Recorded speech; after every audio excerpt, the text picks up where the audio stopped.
Hello, welcome back to My Cassie for your sub. I'm Ben, and today we have a lovely watch on loan to us from my brother, actually, for us to take a look at.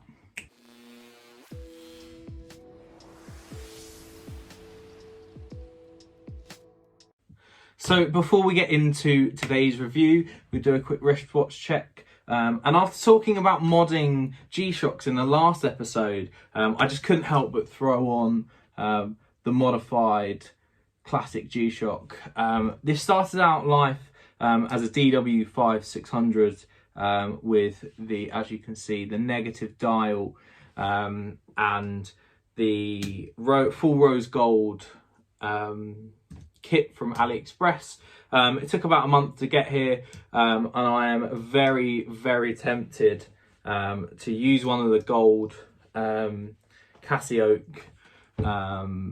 kits to maybe do it on the red one and do kind of like an Iron Man theme, which is again something I kind of briefly mentioned in the last video. If you haven't seen that, check it out. I'll see if I can put a link somewhere down below. So today we are looking at my brother's Tag Heuer Formula 1 date chronograph.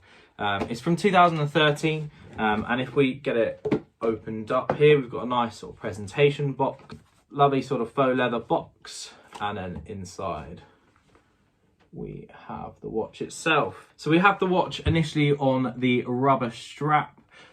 This is the OEM black Tag Heuer rubber. It's red on the underside, which is really lovely. And we have the stainless steel bracelet to look at as well.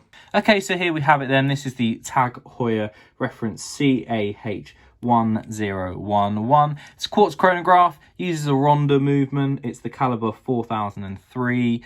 Point B. A really nice feature actually that I really like about this watch is the split date window.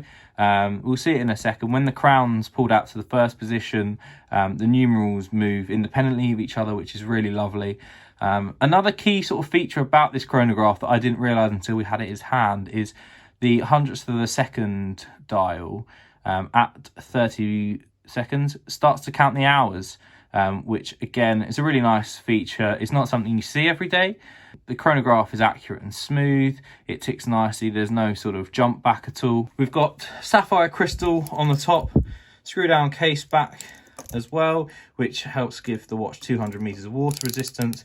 Got 120 click unidirectional bezel. The click's really satisfying. It has a nice heft to it, but it isn't stiff.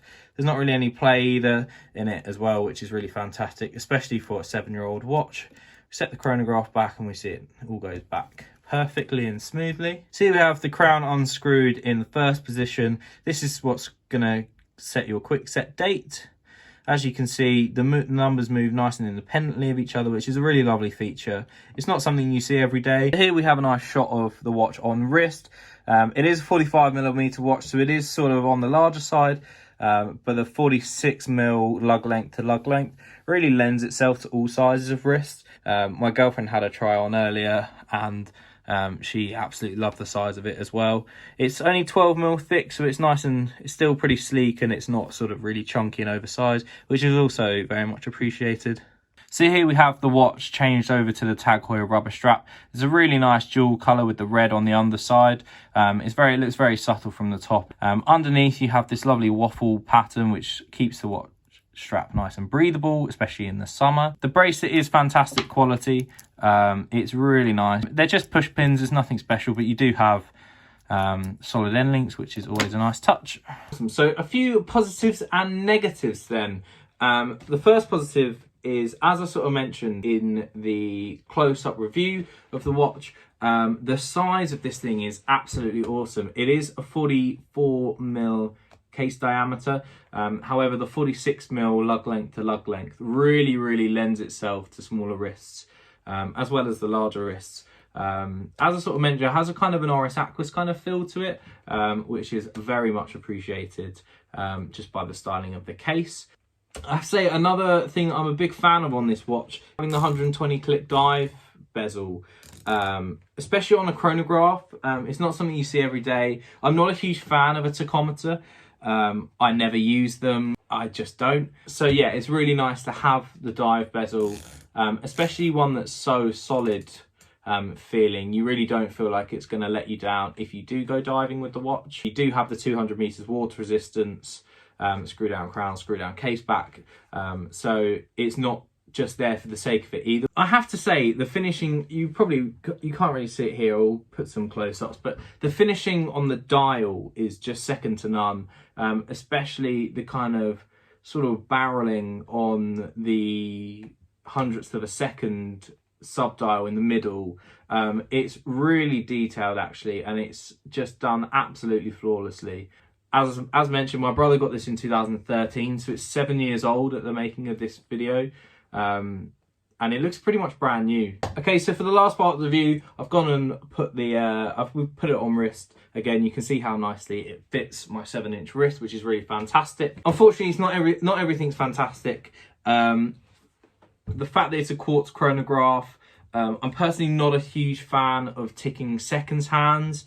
Again, it's not the end of the world, but it's just a shame that the movement doesn't have a smoother, more mechanical feel. Things like the Below the Lunar Pilot and the Seiko Flightmaster, and actually even the Pagani Rainbow Daytona that we looked at, that all have these sort of Seiko Mecha Quartz movements in them. So it is a bit of a shame that you do get a very obvious tick.